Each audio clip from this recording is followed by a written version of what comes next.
Hello, my friends, hello, and welcome once again to stately Vaughan Manor, where I have returned from Boston. I had a great time in Boston with my good friend, Steve Donoghue. We went all around in Boston to different bookstores, including the magnificent Brattle bookstore, which lives up to its reputation, the legendary Brattle bookstore. That was a lot of fun.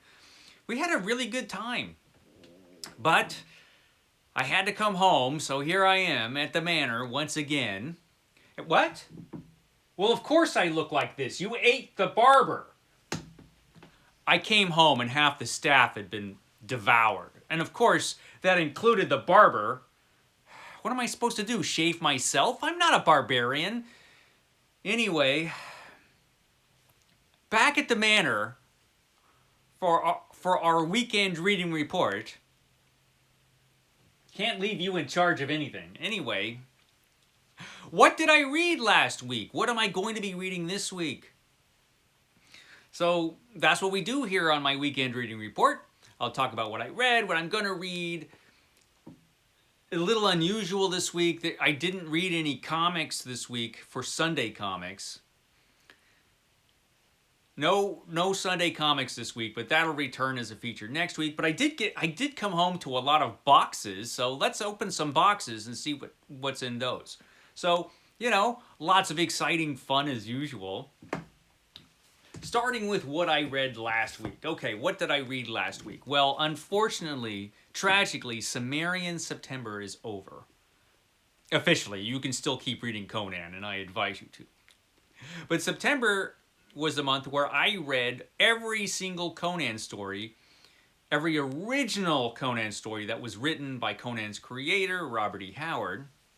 So last week I finished up this book. This is The Conquering Sword of Conan, which is the third volume in the Del Rey edition of Robert E. Howard's Conan. It was fantastic. This one was particularly good and really interesting. This was a really interesting one. And so I will talk more about this. I have to be making a couple Robert E. Howard shows where I talk about the Bloody Crown of Conan, the second volume, and this one, The Conquering Sword of Conan. Talking about each volume individually and all the cool stuff that are in those volumes.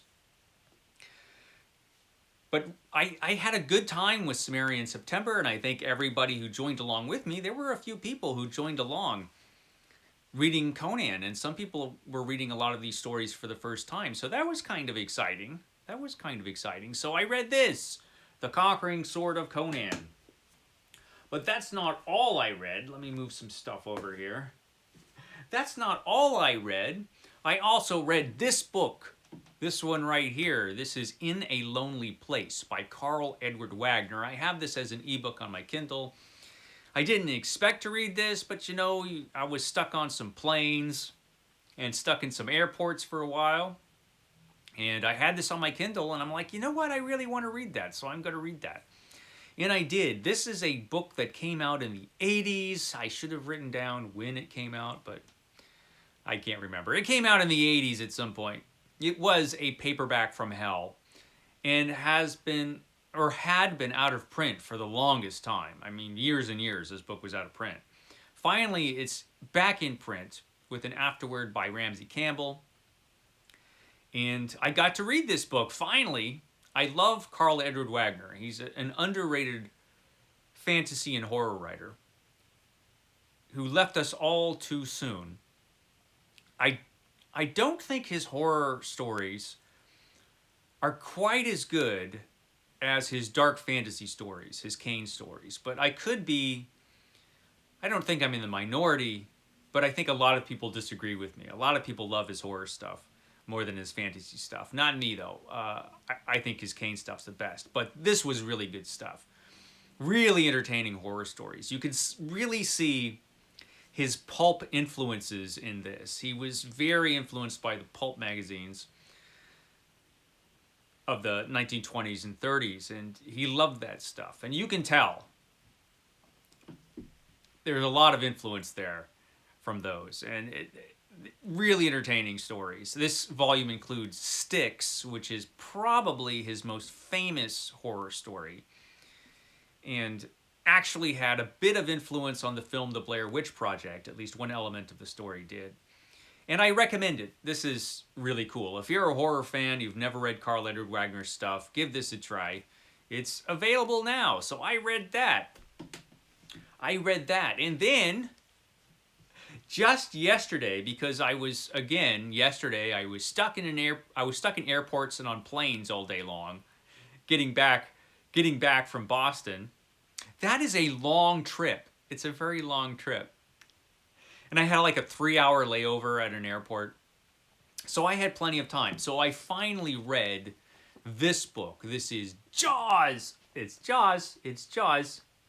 Steve Donoghue kindly bought this for me. I managed to make it through my Boston trip with the 500 book challenge intact. The 500 book challenge still survives because Steve Donoghue bought me some books instead of my buying them for myself. Hey, that counts. Thanks, Steve. So the 500 book challenge goes on and on and on. But one of the things that Steve bought me was this, Jaws. I've never read Jaws, or had never read Jaws, and had always intended to read it. And I've been intending to read it for years. I just never did. But then I thought, you know what?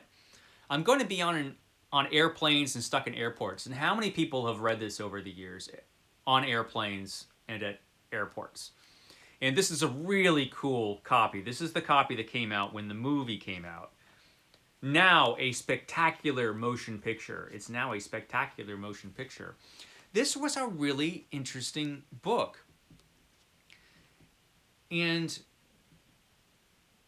it's quite different in many ways to the film. In other ways, there's a lot that the film took from this, but there are a lot of things that are completely different in this book. All the characters in the book are different from their film counterparts. The relationships between the characters are all different. And there's an awful lot of stuff that goes on in this book that doesn't happen in the film. And I have heard complaints over the years about that. A lot of people, they just want the shark stuff. And they're like, well, why is all this other stuff going on in this book? I mean, there's a lot of other stuff that goes on in this book that has nothing to do with the shark. Or seems to have nothing to do with the shark, I should say. And a lot of people are like, why? Well, that's actually pretty important, because a lot of that is what this book is actually about. Is the stuff that has nothing to do with the shark. Although the shark stuff is great. And this book has a fantastic ending. It's awesome. So I have a lot to say about this book, so I'm going to do an individual review of this one of these days.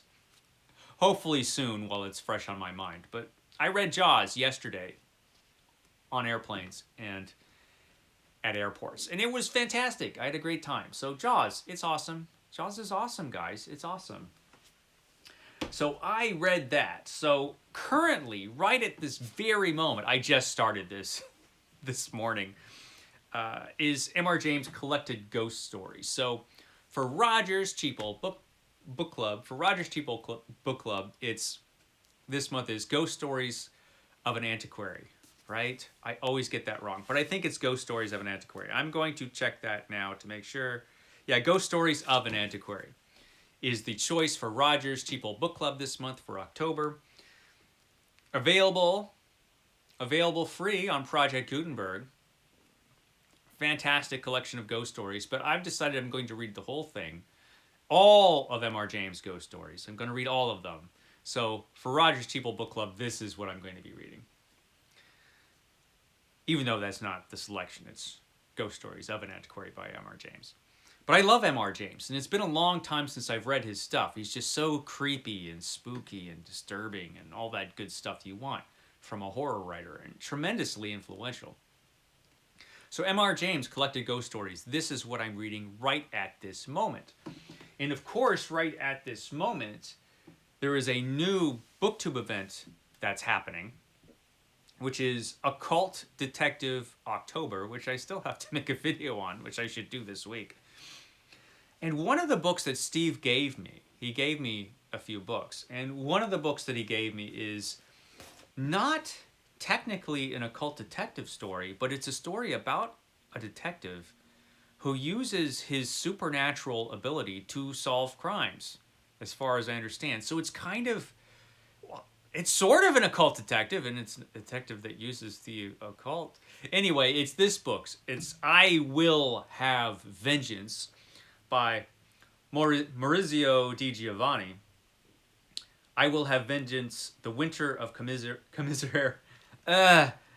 Commissario Riccardi, I think. I can't speak, especially since I didn't sleep much. So anyway, I Will Have Vengeance is definitely I'm probably going to read this right after I read M.R. James' Collected Ghost Stories. So yeah, I'm going to read this. This looks awesome. And thank you, Steve, for giving me this book. It's really interesting. A really interesting looking book. So I will tell you all about this, once I've read it. Which might not be next week, because there's a lot of these to get through. We'll see. I have to go back to work. I have to go back to work this week, so we will see how much I actually get read. Another cool thing, I should say, that Steve picked up or gave me. Steve just had this and he gave me it. It was really awesome. He knows I like this kind of stuff, which is Analog Magazine. Look at that great cover. This is Analog Magazine from 1964, and this has a story by Murray Leinster. Murray Leinster. This is Plague on Kreider 2 by Murray Leinster. I can't go through a video without dogs barking, and dogs are barking. Hold on one moment. That was Harriet the Corgi over there wanting her breakfast. Harriet the Corgi wants her breakfast, which is understandable. Anyway, where was I? I was talking about this magazine that Steve gave me.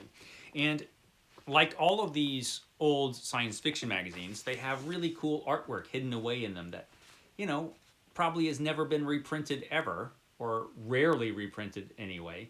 A lot of cool artwork like that in these old magazines. So he gave me this, which was awesome. So I got that.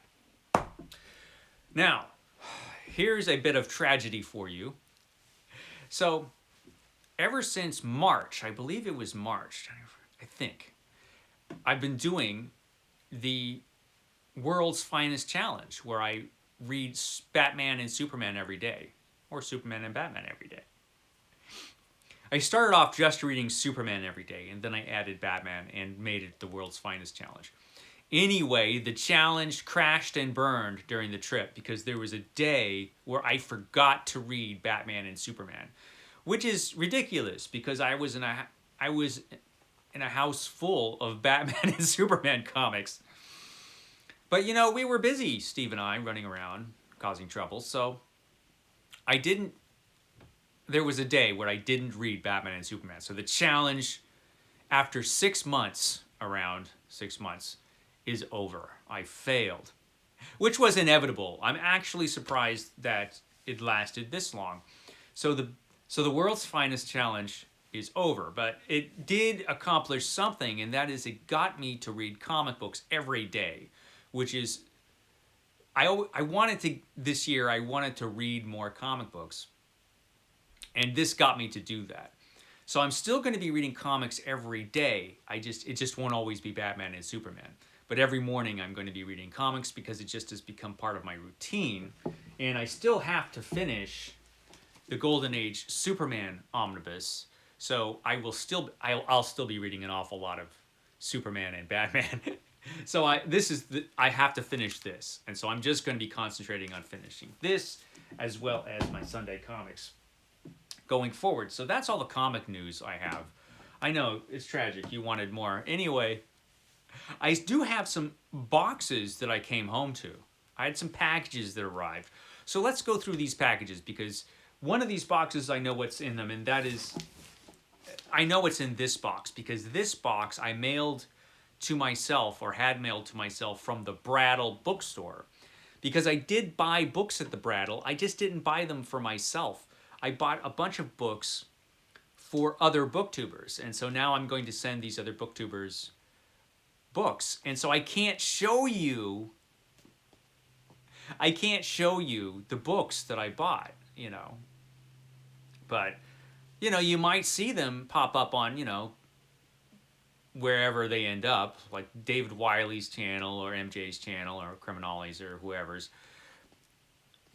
I have a lot of books to send, which I'll be sending within the next couple of weeks.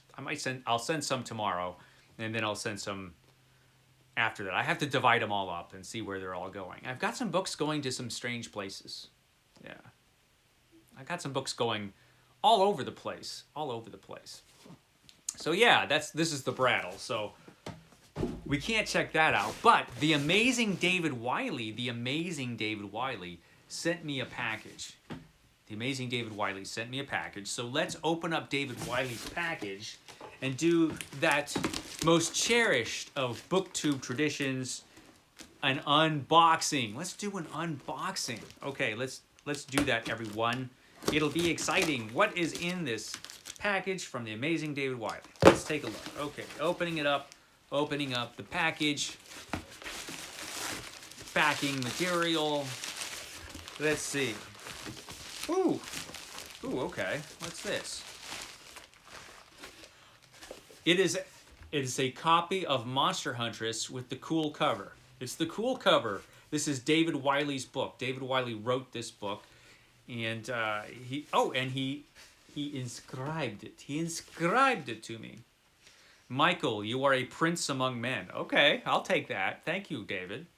Thank you for being a supporter of my humble work for years. I only hope that one day I can thank you in person. Yeah, you will. I'll come and visit you one of these days, David. And thank you for this. This is awesome because I like this cover a lot. Monster Huntress by David Wiley. This will replace the other Monster Huntress. Actually, it won't replace it. They'll be sitting next to each other. I have 2 copies now of Monster Huntress by David Wiley. Thank you, David. That's awesome. That's one of the fantasy books that's over there on my TBR shelf. What else do I have? Oh, he sent me some JRR Tolkien. It's this. It's Sir Gawain and the Green Knight. Look at that. That's awesome. So more Tolkien. That is cool. I've never read this. I've never read Tolkien's Green Knight. Or Pearl. Or Sir Orfeo. I've never read any of those. So that's very cool. Thank you, David. That is amazing. From the amazing David Wiley. And he also, this is awesome, the Tolkien Reader. So I've got a lot of Tolkien to read. And I'll probably, I'll probably read all of this stuff all at once. All the Tolkien stuff. Because I have to read Lord of the Rings and The Hobbit again. So the Tolkien Reader.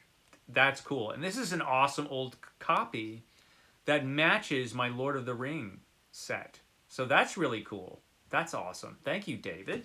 And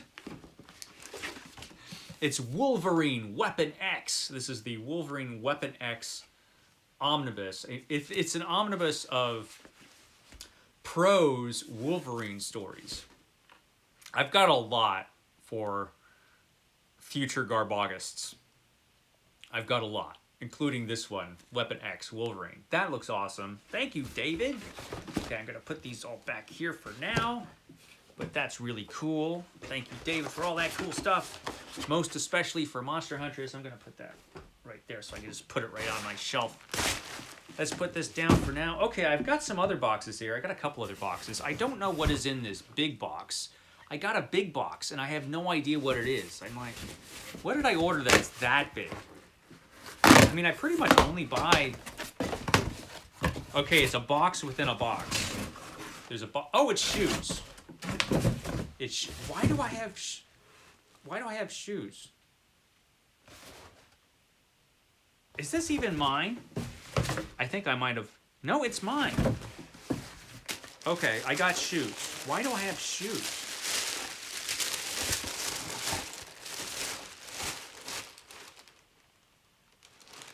The lady of the manor bought shoes. The lady of the manor bought shoes on my account. Apparently I bought shoes for the lady of the manor. You see, I buy her things. I don't even know I'm doing it. It's amazing. It's amazing. How cool am I that I could unconsciously buy the lady of the manor clothing and shoes without even knowing it? It's incredible. So those were the lady of the manor shoes. Okay. Is this for the lady of the manor as well, even though my name's on it? Let's find out. Another box. Let's find out what's in this box, shall we?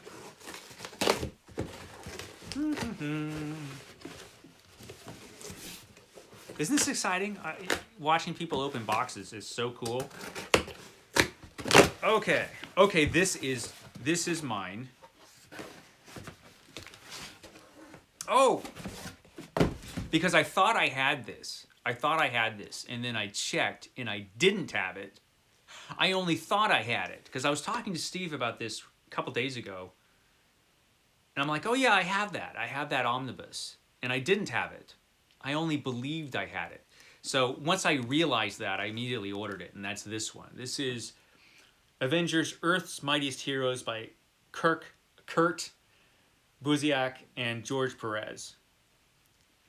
So Avengers, Earth's Mightiest Heroes. This is the Avengers series, which was fantastic, that started right after the Heroes Reborn fiasco. After the Heroes returned in the mid-90s, this Avengers series started. And I was sure I had it.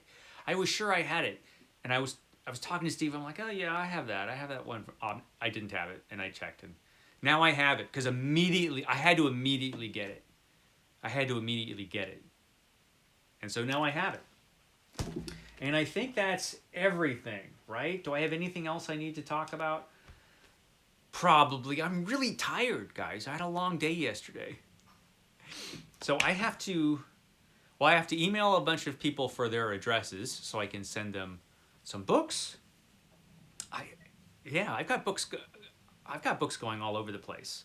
All over, I'm sending books. So I need to do that, and I need to shave. I need to find a barber. I need to hire a new barber for the staff here at Vaughn Manor, thanks to this knucklehead. Yeah. Otherwise, I will catch you next time. I'll have something going up tomorrow, probably something Conan related, because I've got 2 Conan videos I need to do. Or it might be something else. Who knows? With me, you never know. Anyway, I will catch you next time.